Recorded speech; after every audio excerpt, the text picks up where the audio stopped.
So we're here with some business owners at Hope Springs Distillery. Hope Springs Distillery in Lilburn, Georgia.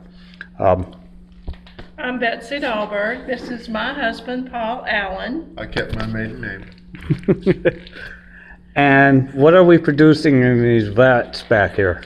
Well, first, Hope Springs Distillery is the company we started, and we named it after the farm that my parents owned they came to DeKalb County in the 40s, and the farm was Hope Springs Farm, so that's the reason for the name. We are making vodka. This is our still, and vodka is actually probably the hardest thing to make, but once you have made it, it doesn't have to be aged, so you can go ahead and bottle it. We start with 700 pounds of wheat flour, and it goes in that big tank. It's called a mash tun. With 230 gallons of water. And this machine heats it up and turns all of the starch into sugar.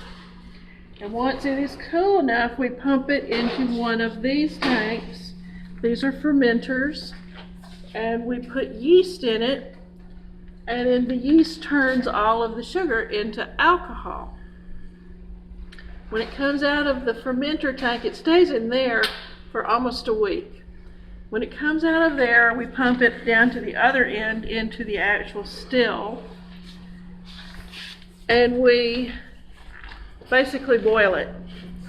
And the steam comes up the top and across into one or more of these columns, depending on what you're making. To make vodka like we're doing, it goes through these two middle columns, and each one of these little portholes is where you can look into what's called a plate, and there's condensing going on in each plate. So that some people would say something that's run through here has gone through 16 distillings, but there's no real definition of what constitutes one distillation. But for vodka, it has to run through the still and these two columns at least 3 times. So we run one batch through, we run a second batch through, we run a third batch through, and then we combine everything we've collected. And we run that batch through, and then it's probably, if we've done everything right, over 30% alcohol, and we can run it through the final time and get out 95% alcohol. And that's the basis of the vodka. After that, all we have to do really is water it down and filter it, and then bottle, and water it down some more so that it's 80 proof. And then that's vodka, and we bottle that. Okay, and what are these two other machines used for? This one is called a gin basket. It has a big container in here where you can put botanicals, and steam runs through that and takes the essential oils out of the botanicals, and that creates flavor.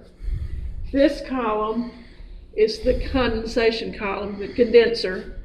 That has tubes up and down in it that cold water runs through. When the steam comes through there, it turns back into liquid, and it comes out here. This is called a parrot because it looks like a parrot. And by the way, this was my parrot of 35 years that just passed recently. I had Waldo for half of my life. But we've Fine named, Waldo. Yeah, we've named some of our equipment. The still is named Big Al after Betsy's father, for example. But, Now, does alcohol come out of this? yeah, of course, you measure it here. You put a hydrometer in there. A hydrometer. This is basically just to let very explosive fumes. We have to get those out of here because the place will go poof. Poof. The alcohol comes through this tube and down through here and up here and then out here. Okay. And that's where you do your sampling, right? Yeah. this is where we actually collect the alcohol. It's hard work. You have to do this a number of times just to make sure, just for quality, you know. And this is just a valve on the bottom so that when we're done, He can clean it all out. clean it all out. Just a dump. Okay.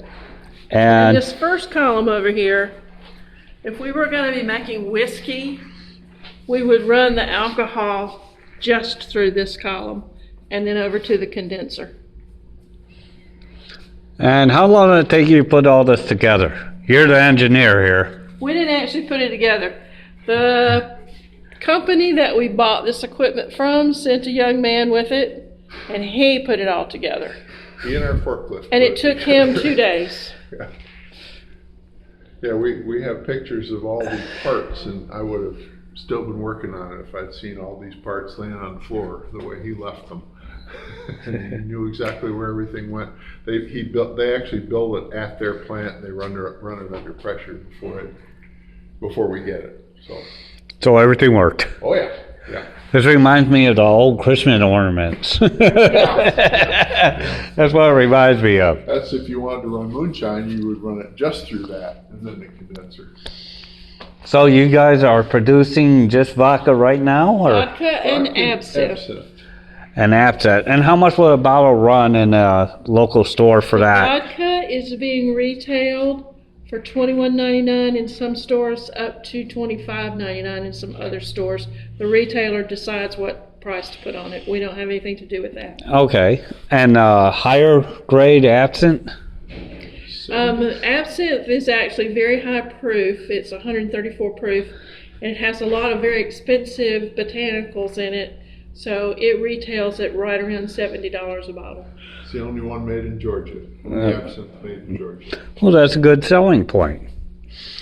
All right. Well, for my viewers, if you watch this, this is a little shop in Lilburn, Georgia, who will be distributing to locally Through the state of Georgia. through the state of Georgia, pretty much locally then.